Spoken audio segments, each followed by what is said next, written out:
आवाच बादांश्च बहून् वदिष्यन्ति तवाहिता निन्दन्तस्तव सामर्थ्यं ततो दुःखोत्तरं नु किम्।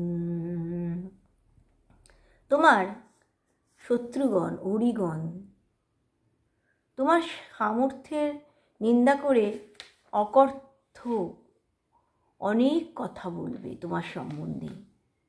এর থেকে দুঃখের বিষয় কি আর কিছু হতে পারে তুমি মনে করো? শুধু যে তোমাকে এই মহারথীগণ লঘুজ্ঞান করবে তা নয়,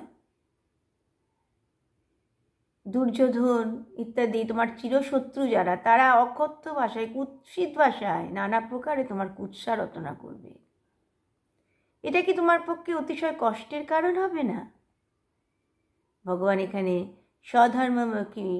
সধর্মমপি চাবেক্ষা শ্লোক থেকে আরম্ভ করে অবাচ্য বাদাংশ্চ পর্যন্ত এই 6টি শ্লোকে অর্জুনকে যুদ্ধ থেকে বিরত না হওয়ার জন্য তিনি নানা রকম যুক্তি দিচ্ছেন।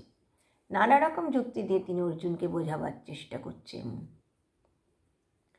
এই ধর্মযুদ্ধ থেকে বিরত হলে ক্ষত্রিয়ের পক্ষে সেটা একদিকে যেমন অস্বর্গকর তেমনি অকীর্তিকর, এমনভাবেই তিনি অর্জুনকে বলছেন, বোঝাচ্ছেন।